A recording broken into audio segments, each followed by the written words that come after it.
I'm Noam Weissman, and this is Unpacking Israeli History, the podcast that takes a deep dive into some of the most intense, historically fascinating, and often misunderstood events and stories linked to Israeli history. Okay, yalla, let's do this.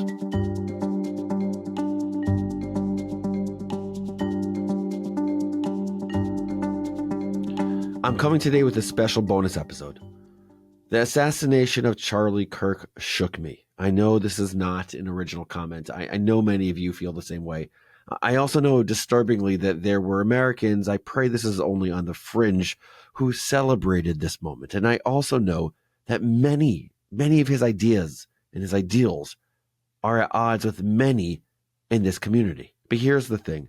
Our community, the Unpacking Israeli History community, is bigger than any one ideology.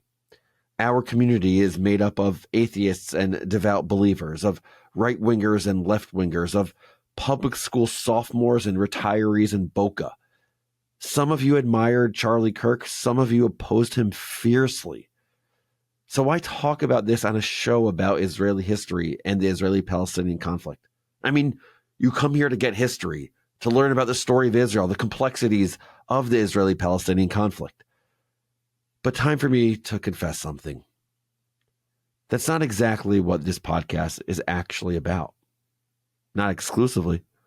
Technically, yes, this podcast is about the history of Israel.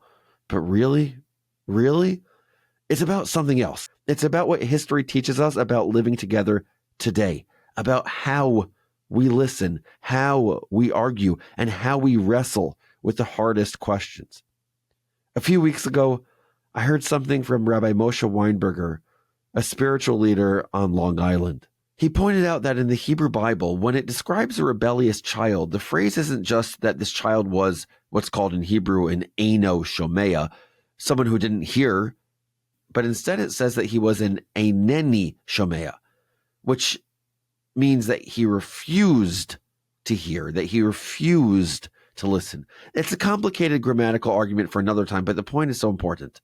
There is a vast difference between someone who did not hear something, who missed something, who did not pay attention, and someone who refuses to listen, who makes the active choice to close themselves off from listening.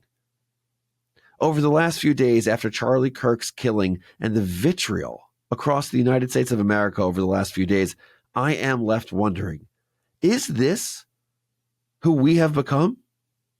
Is this us? Have we become so intolerant to hear different ideas that we are a group of eineni shomeas who refuse to listen, who refuse to hear different sides, who disagree, even fervently, even passionately? This question isn't abstract for me. On November 13th, 1995, after the assassination of Prime Minister Yitzhak Rabin, Rabbi Lichtenstein, one of the great religious Zionist thinkers, gave a remarkable talk to his students at Yeshivat Har Etzion. He didn't simply condemn Yigal Amir, Rabin's assassin. Instead, he looked inward. He argued that our whole society needed to do a communal soul-searching, in Hebrew, a cheshbon hanefesh. He argued that when religious zeal gets twisted, when holy words get weaponized, when incitement creeps into our discourse, it's not enough to say that one crazy guy. We all bear responsibility. This is leadership. That is courage. To look at your own community and say, we've gone wrong.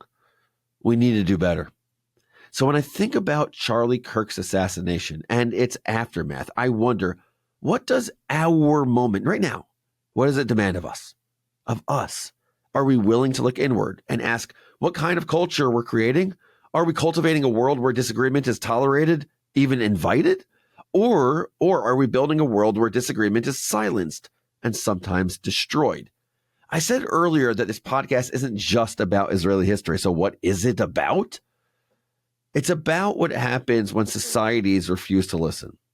Think about the bitter divides in Israel before the assassination of Rabin, when political opponents stopped hearing each other as fellow citizens and began branding one another as traitors.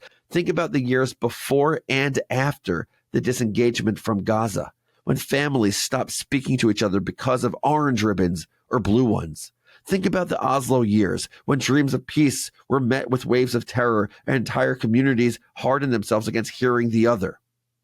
Time and again, we have seen that when zeal outruns humility, when disagreement curdles into demonization, history turns tragic. And that lesson, not just the dates, not just the facts, is why we tell these stories. When we release our episodes on the concept of a Palestinian state next week, you will hear ideas you agree with, and you will hear ideas you don't. People you appreciate and others who make you incredibly uncomfortable and maybe even angry. And that's the point. It's the same reason we've aired episodes about difficult moments in Israeli history, not because we're trying to say Israel is perfect or Israel is awful. Neither of those is true. Because sometimes the act of truly listening is sacred. To uncover, excavate, and explore, to see the multitudes of perspectives, to pursue truth rather than victory. So I want to end with a prayer. It is a Jewish prayer in some ways, but it should be a universal one.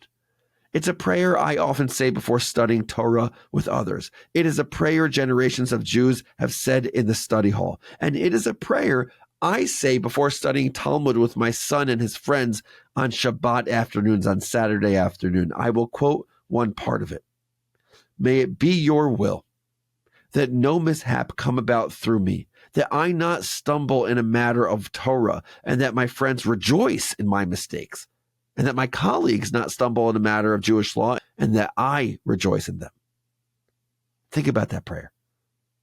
A culture where dissent isn't feared but embraced, where disagreement is a source of joy, not threat.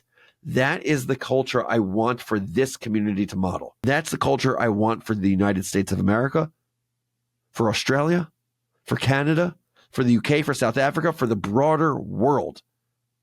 So may the world heal from the vicious murder of Charlie Kirk. May Erica Kirk and their 2 children know a world where we fight fiercely over ideas, but do so in the public square, not with violence. And may we, here in this community, rebel against the refusal to listen. May we listen fiercely, bravely, humbly. Thanks for being part of this.